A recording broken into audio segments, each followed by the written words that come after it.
श्री शिवाय नमस्तुभ्यम। हम सबको पता है कि सावन का बहुत ही पवित्र महीना चल रहा है और आ गई है सावन महीने की चतुर्थी तिथि, जो किस महीने को और भी खास और भी विशेष बनाती है। अगर आपके लाइफ में बहुत ज्यादा प्रॉब्लम है, बहुत ज्यादा कष्ट है, अब वो कष्ट चाहे धन को लेके हो, व्यापार हो, नौकरी हो, कर्ज हो, रोग हो, कैसा भी कष्ट है ना, बस आपको गेहूं के दाने के छोटा सा उपाय करिएगा। इस चतुर्थी तिथि पे बरसों पुराने आपकी जो कष्ट होंगे वो सारे खत्म होंगे, जो कि पूज गुरु जी की कथा से सुन के बहुत अच्छे से बताऊंगा। जितनी भी स्त्रियां, जितने भी मां बहनें इस उपाय को देख रही हैं, आप सभी को अपने परिवार के लिए इस उपाय को करना, ठीक है ना? चलो समझने की कोशिश करते हैं। जैसे मैंने यहां पे लिखा हुआ है, गेहूं के दाने, चतुर्थी तिथि पे गेहूं का बहुत बड़ा महत्व है। लेकिन बहुत सारी बहनें परेशान होंगी, भैया हमें गेहूं के दाने नहीं मिल पाएंगे, हम तो बहुत बड़े शहर में रहते हैं। अगर गेहूं के दाने आपको नहीं मिल पा रहे तो आप कोई सा भी अनाज का दाना भी ले सकते हो, कोई दिक्कत नहीं है। बट पहले कोशिश करेंगे गेहूं के दाने मिल जाए, है ना? गिनती नहीं करनी है। 592 आपको बस एक चुटकी या फिर एक चम्मच गेहूं के दाने या अनाज के दानों को लेना, ठीक है? ले लिया। लेने के बाद में आपको जो भगवान गणेश है उनकी प्रिय चीज लेनी है, और वो है दूर हुआ। कितनी दूर हुआ? 3 दूर हुआ आपको लेनी है, हरी वाली, ठीक है ना?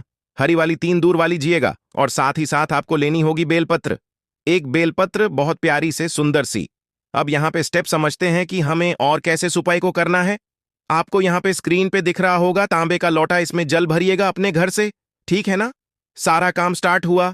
अब पहुंचिएगा महादेव के शिवलिंग के पास में। मन है घर पे, कर मंदिर में, कहीं पे भी करो। देखो जो महादेव का शिवलिंग है ना, शिवलिंग के राइट साइड में स्थान होता है भगवान गणेश का।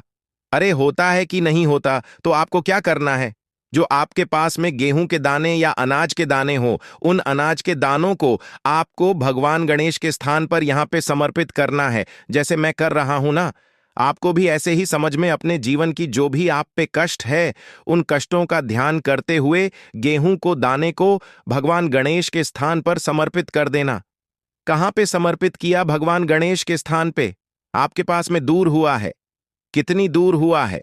3 दूर हुआ। तो शिवलिंग के ऊपर ही जो ये रेखा होती है, ये होती है माता अशोक सुंदरी का स्थान। इन्हीं के स्थान पर आपको 3 दूर का समर्पित करनी है ना। समर्पित करने के बाद में फिर एक लोटा शुद्ध जल, तांबे के लोटे से स्त्री शिवाय नमस्तुभ्यम का ध्यान करते हुए आपको समर्पित करना।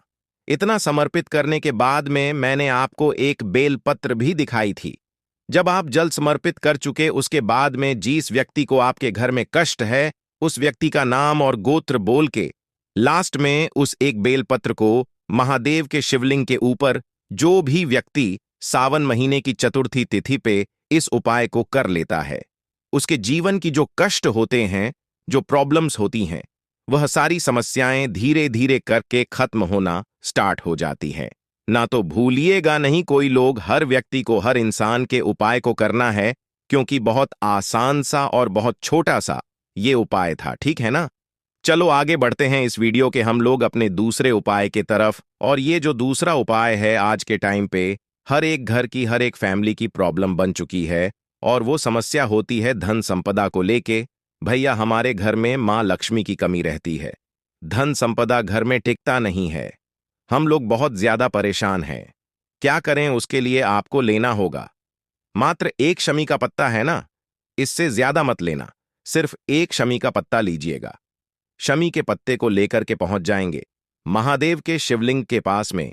जब हम महादेव के शिवलिंग की पूजन अर्चना, जो कुछ भी आपको करनी है, कुछ कर चुके, शाम के टाइम पे प्रदोष काल में, और पूजन करके जब आप मंदिर से बाहर या फिर शिवलिंग के बाहर निकल रहे होंगे, तो यहां पे आपको महादेव का एक चौखट नजर आएगा। अरे आएगा कि नहीं आएगा? आएगा ना। तो आपके पास में क्या है? एक शमी का पत्ता है। जब आप बाहर निकल रहे हो तो आपका लेफ्ट साइड कौन सा? आपका लेफ्ट साइड कोई सा भी हो, आपको उस एक शमी के पत्ते को यहीं पे शिवलिंग के पास में, मतलब जो चौखट होती है, वहां पे रखना होगा, ठीक है ना? शमी के पत्ते को रख दिया। शमी को रखने के बाद में आपको लेना होगा एक घी का दीपक, गोल बत्ती का। कौन सा घी का दिया? गोल बत्ती का।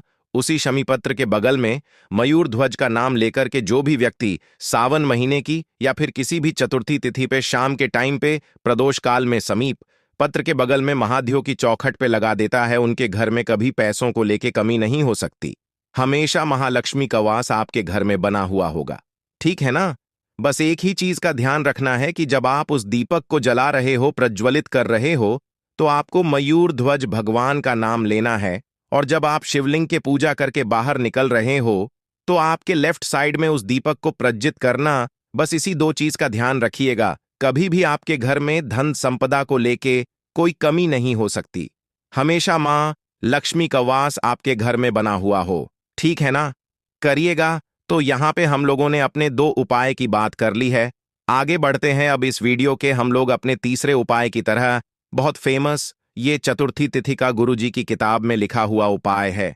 पंचतत्व में अगर इस उपाय को आपने कर लिया, जीवन बदल जाएगी। आपकी क्या फायदे हैं बताऊंगा तब जब आप सभी लोग करेंगे वीडियो को लाइक, और मेरे जीतने भी भाई बहन आवाज मेरी पहली बार सुन रहे हैं, चैनल को जरूर सब्सक्राइब करेंगे, ठीक है ना। देखो, सबसे पहले फायदे बताने से पहले आपको बता दूं, इस उपाय का सबसे अच्छी बात है कि आप इस उपाय को अपने घर पर भी कर सकते हैं।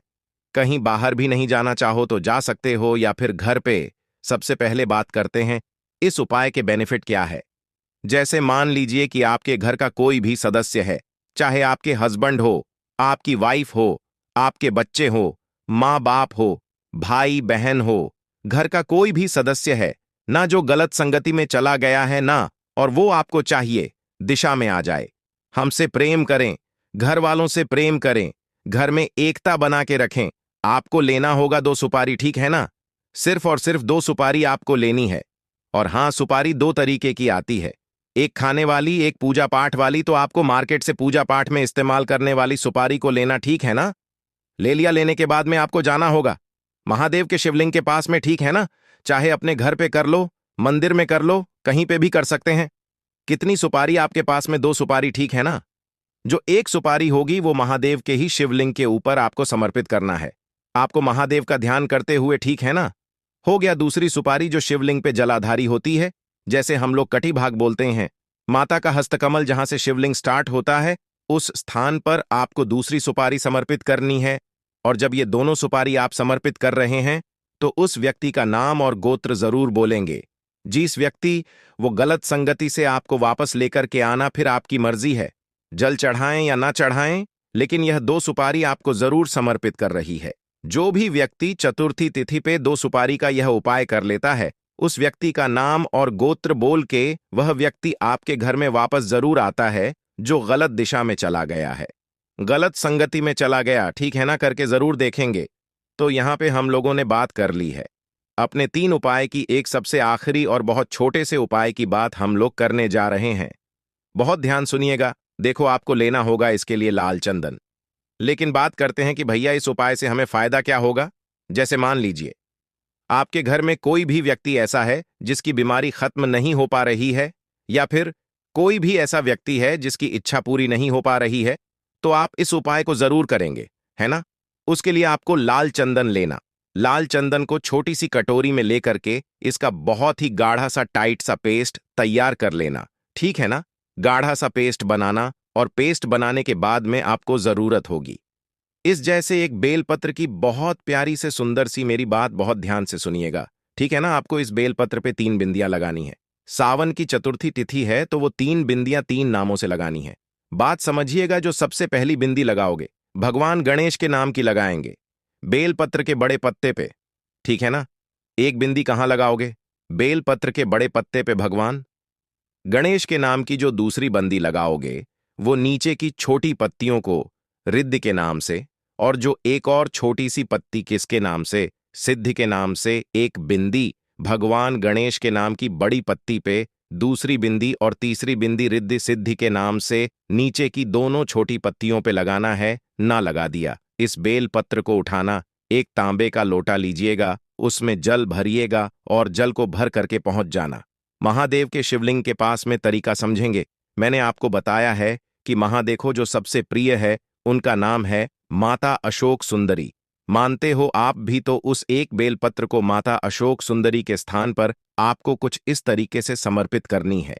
ध्यान रखिएगा, जिस तरफ आपने बिंदी को लगाया है वो शिवलिंग को टच होना चाहिए। कुछ ऐसे आपको समर्पित करना, ठीक है ना? फिर आपके पास में एक तांबे के लोटे में जल है, उस जल को महादेव के शिवलिंग के ऊपर समर्पित नहीं करना। फिर कहाँ पे माता का जो हस्त कमल होता है, जिसे हम कटी भाग बोलते, यहीं पे गोल गोल गोल गोल आपको समर्पित करना है। उस जल को यकीन मानिए, जो भी आपके जीवन में तकलीफें होंगी, बीमारी को लेके, मनोकामना को लेके, वो शिव शंभू, भोलेनाथ, मां पार्वती और पूरी जरूर कर देंगे। ठीक है ना? करके देखेंगे तो मैंने कोशिश की है। आप सभी को विस्तार से हर एक चीजों को अच्छा समझाने की वीडियो पसंद आई हो, लाइक करिएगा। श्री शिवाय नमस्तभ्यम।